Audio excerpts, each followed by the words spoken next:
We welcome you into another edition of the Roadrunners Coaches Corner, the show where we get you caught up on all of MSU Denver sports, coming to you live from the Tivoli Tap House located on the Auraria campus. Be sure to join us every Monday from 5:30 to 6 p.m. as we'll be out here live getting you up to date on all things MSU Denver related. Come out, join the food, enjoy the atmosphere, the drinks, and all they have to offer. I'm Stephen Priest, and on today's show we'll give you a full recap of what happened this past weekend as our women were off in Alaska. We'll get you the highlights and interviews from the Hilton Garden in Denver Cherry Creek Classic. Our men were playing there, and we'll get you up to date with how they did. We'll also say hello to Nick Maas before saying our goodbyes as he is leaving the MSU Denver program after 4 years. We'll tell you where he's going shortly. That's what we call a tease in the TV business.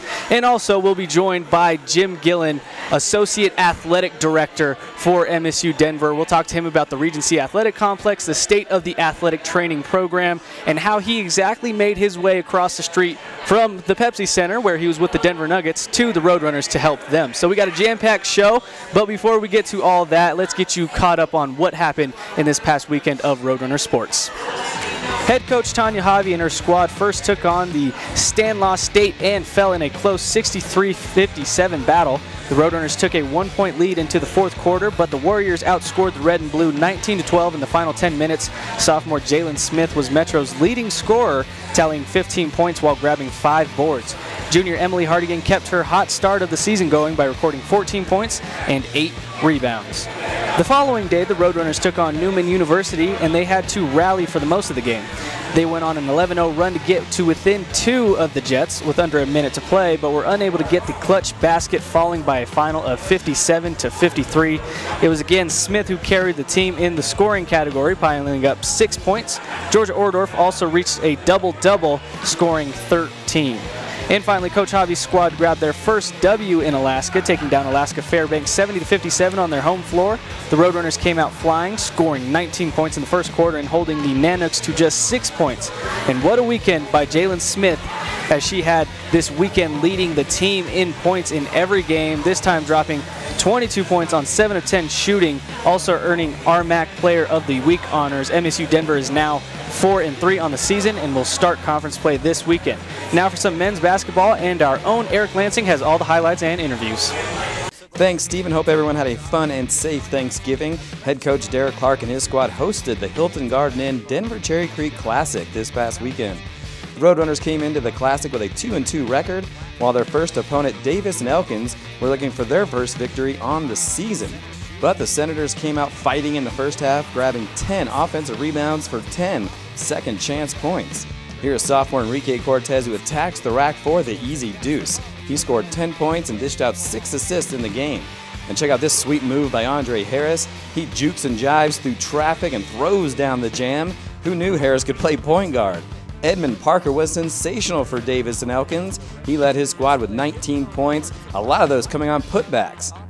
The Red and Blue were led by Sunday Detch, who continues to break out in his first season with MSU Denver. The junior had his stroke going, hitting on 8 of 11 shots for 21 points. However, it was just a 1-point advantage for the home team, 37-36 at the break. The Senators' leading scorer, Kevin Bracey Davis, came alive in the second half, helping his team take a 5-point lead. But have no fear, Cameron Williams is here. The first-year junior exploded in the final 20 minutes, racking up 16 points to push Metro to a season-high 101 total points scored.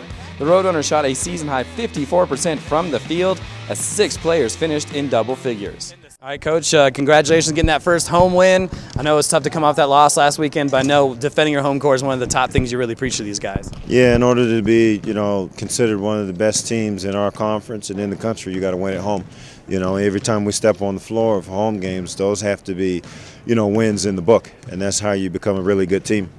In the first half, boy, their offensive rebounding and putbacks really kind of got to you guys. What did you kind of tell the guys to kind of change that in the second half? Well, I mean, it's not a lot of X's and O's. It's just a toughness thing. You have to get bodies on guys. They had a sense of urgency. They were flying over the top for rebounds. You finish possessions with defensive rebounds, you run the other way. So it's just a real simple and basic. It's junior high basketball. When the shot goes up, you find the body and you block out. So The second half, it was pretty tight there for a while, but then things started getting offensively forward for you guys. What kind of changed for you in that regard? Well, I mean, we were fortunate to start, finishing some plays on the offensive end, and I thought they fatigued a little bit and started missing a couple jump shots, and we got to go and transition a little bit and loosen the game up. And then obviously, the technicals stalled out any momentum they had. Yeah, how much was it to kind of stay away from the three-point line? I know that was tough for you in the first half. You're like, hey, guys, you have the ability to take it to the rim, and you had 6 guys in double figures tonight. Well, that's the thing that we have to evolve when we play against the zone is we kind of have, when we struggled, we settled for jump shots, settled for threes. You have to be insistent on getting the ball inside, driving it against the zone. So that's something that, from a maturity standpoint, we got to get better. Speaking of maturity, I know Cameron Williams missed some free throws. It probably stuck with him all week. Tonight in second half, he was big for you, made sure that he came out with the win today. Just talk about his performance. Well, if you want to be a great player, you have to move past failure at the end of the day. We don't hang on to failure. I hope that he's in that situation again where the game's in his hands with free throws. He'll make them next time. On to the next night, and MSU Denver welcomed in Bloomfield College all the way from West Virginia. The Bears looking to even their season record to 500, coming in with a 2-3 mark. Marcus Fleming drives and gets the acrobatic layup to fall. Fleming scores 10 in the game. Fleming to get 2 more, but junior Bunama Keita sends that soft serve out of the paint. Williams showing us how a tough 2 points can be scored while getting the and one. He added 15 for the red and blue. Bloomfield were paced by Nick Davidson, who led his team with 21 points. Senior guard Brian Howard had his shot falling, knocking down this three-pointer on his way to a season-high 17 points. After 20 minutes of action, it was the visiting Bears who held the lead at 34-31. But the second half belonged to Enrique Cortez, who started off with a big bang, powering down the jam. I think that deserves a second look. Cortez had a night to remember. Here comes Cortez with the steal, finds Cameron Williams. Williams back to Cortez. Cortez leaves it perfectly to Brian Howard, who won't miss the layup. This time, Cortez takes it himself, flying to the rim and adding 2 more to his total, and how about 1 more for good measure. The Milagros, Spain native connects from long range, and he finishes with 20 points, 14 of those in the final 20 minutes. Not bad for a sophomore. He leads his team to the 79-73 win. So how do you feel getting these 2 wins this weekend? It feels really good to get these 2 wins here on our home floor. Now we have to start looking forward to the next home games. We have two games next week. We've started the RMAC, and we're really excited about it. So you guys had 8 turnovers at halftime. What was Coach Clark telling you guys at halftime to come into the second half and lower those numbers? He basically told us to take care of the ball, like do the right play, don't start like throwing the ball away. Yeah, basically take care of the ball. So yeah, that's what we did, and you guys can see it on the floor. We took care of it earlier. So you were explosive in the second half. What was the difference in your performance in the first half and the second half? I feel like we have like a problem struggling to put the ball inside and score. So that's why I try like to score, to pass the ball, make the team movement. And I don't know, I feel like I had to score to push the team like to go on a run. Thanks, Eric. Now let's take a look to see what's coming up this week for your men and women's basketball teams. Both squads are at the Auraria Event Center kicking off conference play. On Friday, both teams will host South Dakota School of Mines. The women will tip off at 5 p.m. while the men will get going at 7 p.m. Those times will remain the same on Saturday night as Black Hills State comes to downtown Denver. So make sure to come on down and support the Roadrunners as they begin their march toward the RMAC Championship. And we can't forget about the volleyball team, who will be in San Angelo, Texas for the South Central Regionals of the NCAA tournament. They'll first take on a familiar foe in Colorado Mesa on Thursday at 1:30 Mountain Time, and you can watch the match at ncaa.com or find the link on our website at roadrunnersathletics.com. If Coach Jenny Glenn's squad advances, they'll play in the semifinals on Friday night at 4 p.m. Mountain Time, and the finals will be held at 2 p.m. Mountain Time. So we want to wish the best of luck to Coach Glenn and the women's volleyball squad as they are out there for the South Central Regional Championship. Hopefully they can bring that home to the Mile High City. But we're just getting started here on the Roadrunners Coaches Corner. When we come back, we'll talk with Nick Maas, head coach of the Roadrunners track and field and cross country squad. We'll talk to him about his team a little bit, but also his next chapter, his next journey off to another school to coach. You don't want to miss that next.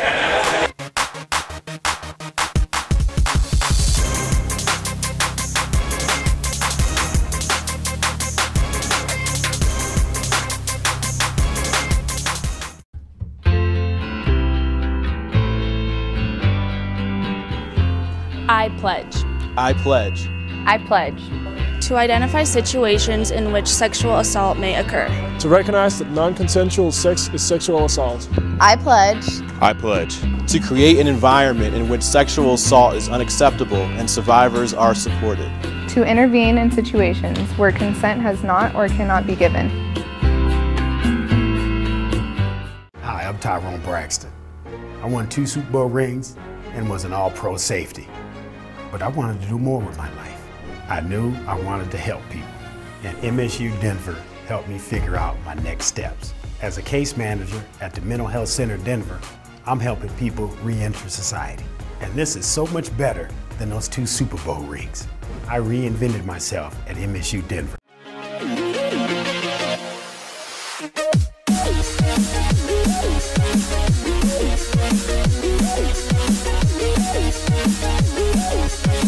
Met Radio on mymetmedia.com. I'm Lexi Maas, senior defender for the Roadrunners women's soccer team. These teams looking for offense, and there's Mar, the all-conference defender. And you're watching the Coach's Corner. Get rowdy. I'm Anthony Grant, Director of Athletics at MSU Denver. It's because of your generosity and support that our athletic programs have been able to achieve sustained success and continue to be one of the top athletic departments in the nation. And you're watching the Coach's Corner. Get rowdy.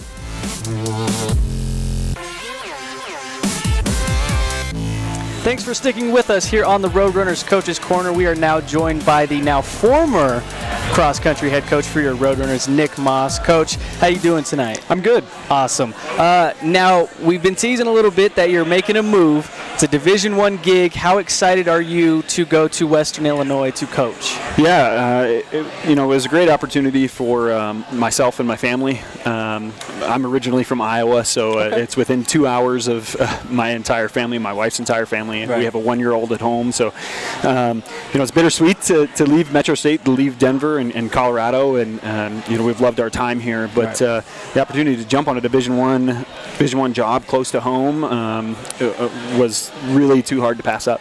No doubt, and the Western Illinois, they're known as the Fighting Leathernecks. What in the world is a leatherneck? So, to the best of my knowledge, anyway, the name comes from sort of the Marine background. Okay. Leatherneck has to do with the collar that a Marine would wear. Gotcha. And then their mascot is a bulldog, and so they have this really awesome little bulldog that gets donated into the program. It's kind of neat, but yeah. Bulldogs is sort of the main thing, but Leatherneck has that Marine background from I think it's like the 1920s, 1930s is when they sort of established an athletic department. Now, what can you tell me about the program thus far? What do you know, or what have you kind of heard? Right, and so I'm pretty new, so right. I don't know a whole lot. They have a pretty storied tradition. They have a program as far as cross country and track and field is concerned that's been around for quite a while. Okay. I want to say somewhere in the neighborhood of 80 years. Wow. They've had a program, so very storied tradition. They're on the rebound. They're building things back up again. Very Midwest background. Hardworking kids that are part of the program. Small town. Town has about 18,000 people. University has around 10,000. But very storied tradition there for sure. Now, oftentimes the hardest part about making a move like this is how it affects the family. Now, you mentioned that you're at least going back towards home, home roots. But it seems like there's going to be some benefits to this move rather than, just the bittersweet part of it. Right. There were a lot of different things. Family was definitely the number one factor for us. Right. But also, it's a Division I, so kind of getting at that highest level of competition as far as NCAA athletics are concerned was a big pull. Also, they have some great facilities, they have some great funding, some great support. The president of the university is a former collegiate track athlete, so he's very, very supportive of that type of program. They have an indoor track, an outdoor track, so a lot of nice resources there. A good supportive head coach, and some great athletes there that are very focused and determined. Now, obviously, through 4 years here, you've built relationships. You've had kids come through, and you still are coaching some kids now. Have you talked to any of the athletes that you have, and talk about how hard it is to leave them, and are you going to try and keep up with the squad? Absolutely. I've been at Metro State now, it's going on 6.5 years, so I've been here for quite a while as an assistant coach and then as a head coach now in my 4th year. So We had a meeting right after I sort of made the decision to take the position about a week and a half ago, and that was a very emotional time, very tough. You know, as a coach, you develop them as athletes. You make them faster, you know, stronger, all that. But at the end of the day, they become your family. Right. I know a lot about each of them. You know, we have conversations about their family lives and about academics and everything they struggle with, and you know, and good things too. So, you know, a lot of tears, but also a lot of encouragement for them and a lot of encouragement towards me as far as that next step in life. So yeah, it's always hard whenever you make that transition, and I have absolutely loved my time, and you know, I'd be remiss to you know, and I don't want to forget to thank the administration at Metro State for giving me the opportunity to further my career. Right. You know, Dr. Grant and Scott Groom and Joe McDermott, when she was here giving me that opportunity, is just amazing. So yeah, it's always tough to move on, but I think it's a nice positive stepping stone. Well, it's great to hear that it's going to be an easy transition, that everyone's, you know, supporting you and very happy for you. That's what we want for sure. Now let's talk a little shop. You guys have the South Central Regionals. Talk to me a little bit about that. Yeah, so we just hosted that on November 5th. It was a bit of a struggle for our squads, you know, in that, you know, we'll put that on the coaching. Just didn't peak them at the right time, didn't have them quite prepared at the end of the season like we really wanted to. So just kind of missed out on qualifying for the national championships on that front. But it kind of fired them up. It got them a little bit more hungry going into the indoor track season, which is just approaching very, very quickly. Well, that's a great segue. You mentioned the indoor season starts here in December, as you mentioned. It's coming up quick. How do you prepare for that coming off of the cross-country season? You know, do practices change? Does anything change, or what's that process like? Yeah, for that group, not a whole lot changes for them. Okay. You know, as far as training is concerned, now we will have some separation. You're going to have some people that only run the 1 mile race, okay, and then you have some people that run the 5K distance on the track, and their training can be slightly different. They do run together still on a regular basis for most of their mileage runs, but as far as the intensity of their runs are a little bit different. You know, and then from indoor to outdoor is also a little bit different. They've got a good foundation for what they're doing, and most of them kind of know what that training looks like, and there's some good coaches there that are going to be able to help them out. Now, you mentioned a little bit the differences between both, but with the field part of it coming up, or excuse me, the indoor part of it coming up, what would you say is more difficult about each side, and do you feel like you have a good enough roster to be able to do this, and do some of them cross over as well? Absolutely. So all the cross-country runners will run indoor and outdoor track and field. You know, some of them will redshirt just depending on where they're at within their career. But, you know, and then you add in the jumps. You know, we don't have any throws events, but we do have jumpers. Right. We do have sprinters. We do have, you know, kind of a combination of a little bit of everything. And so those people have been training really, really hard all fall, and they're just excited, itching, ready to compete finally. You know, when you're practicing 3-4 months without any competition, they're just ready to go. But we've got a great squad on the men's side. Definitely not a lot of depth there, but the type of athletes are very, very high quality. Distance medley relay is going to be very, very strong. On the men's side, we returned long jumper Robert Carlson. He was gone from a hiatus for about a year. So he's back. Ryan Boucher, he ran cross country, but he should be a pretty big factor once we get into the national stage for sure.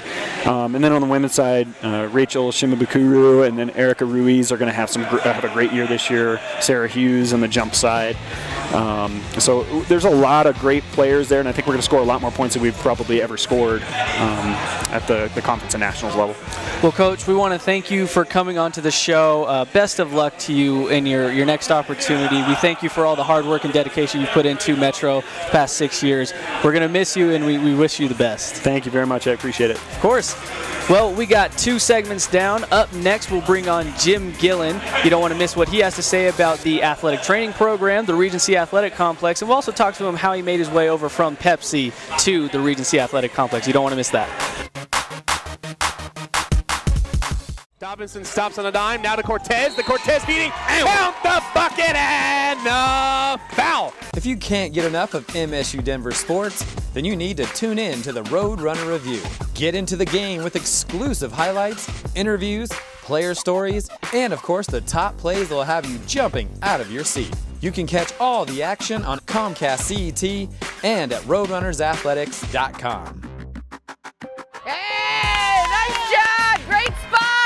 Brought to you by your #1 volume Nissan dealer, Tynan's Nissan. Come in today and choose from nearly 1,200 new Nissans. Get 0% for 72 months with no payments for 90 days. During the Bottom Line event, lease the new Altima for only $149 per month. Gives you both efficiency and performance. Looking for an SUV? Then choose the all-wheel drive Rogue at just $159 per month. Also available with optional third-row seats. Bottom Line savings at Tynan's Nissan in Aurora and Fort Collins.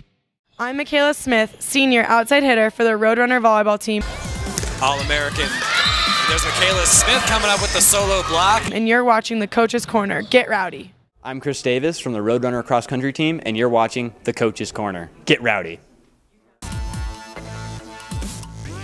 Welcome back to the Roadrunners Coaches Corner. Again, we're coming to you live from the Tivoli Tap House. Be sure to come out every Monday from 5:30 to 6 p.m. and join us as we talk some Roadrunner sports. You can also keep up with MSU Denver sports all season long at RoadrunnersAthletics.com, so be sure to check that out. I'm Stephen Priest, and we're now joined by Associate Athletic Director, former Denver Nuggets athletic trainer, Jim Gillen. Jim, thanks so much for joining us today. My pleasure. Of course, now you have quite the title for Athletics Department, Associate Athletic Director for Facility Operations and Sports Performance and Community Engagement.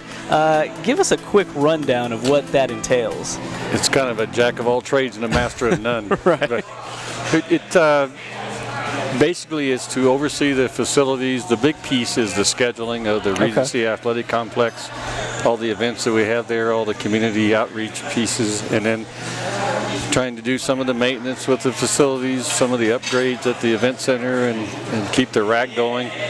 And then the community engagement piece kind of goes along with the rack, where we try to get the outside community to come in, all the youth sports to use the facility with different things.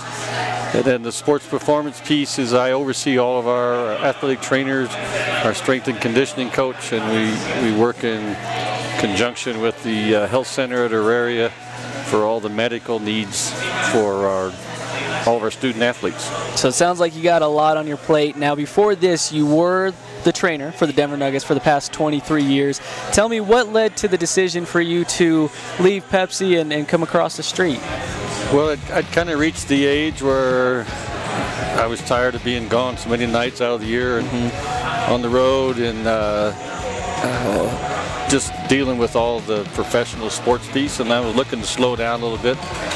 And it just, by happen chance, I was looking for a little something to do to keep me busy, and I met with former athletic director Joan McDermott just to find out what was out there in Division II sports, and it was when they were opening the Regency, and so the timing was impeccable. It worked out great for me.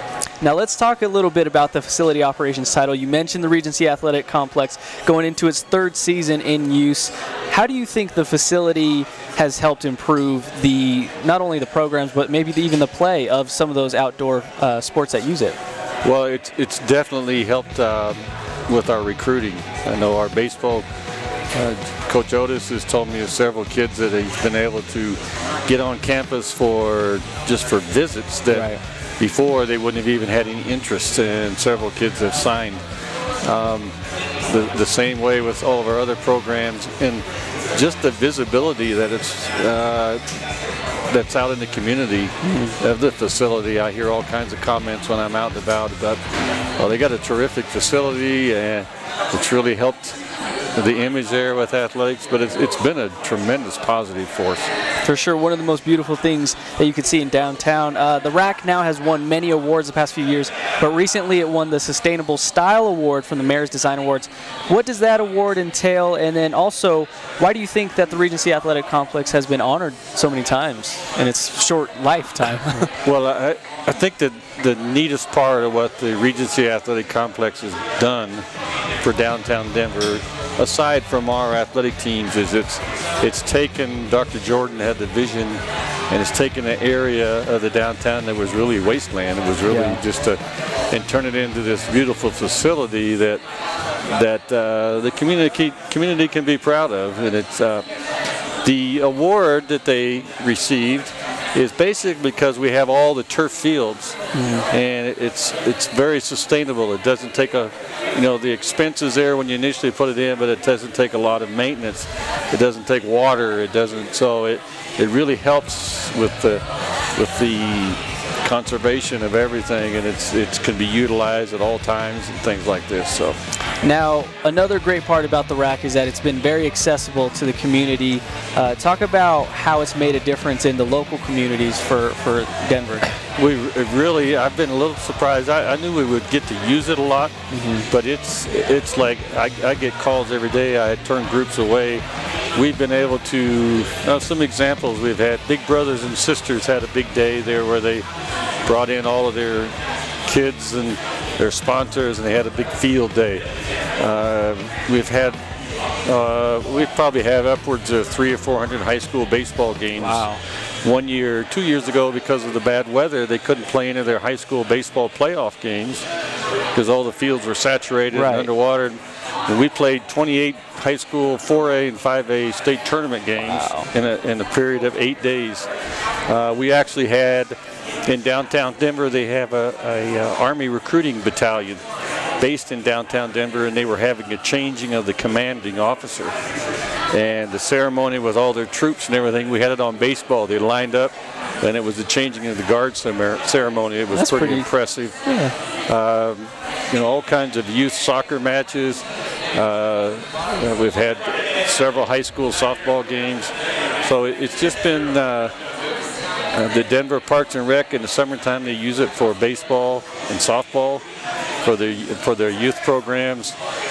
University of Colorado Denver, they use the tennis team. Their club tennis plays their tennis matches and things on it. So we've been able to really branch out and utilize it.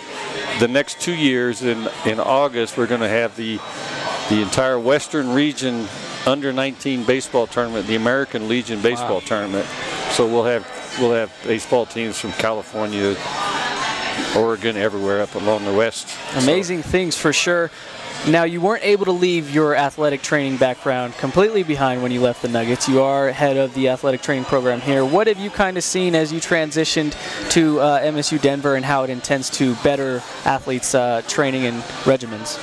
Well, because of some of the support that we've received since I've got here, we've built a relationship with the health center, for example, where now we have one of their physicians has a sports medicine background, so he serves as one of our team physicians. So literally, if our athletes are having either health issues or medical issues, they can go straight across the parking lot literally to get to see them.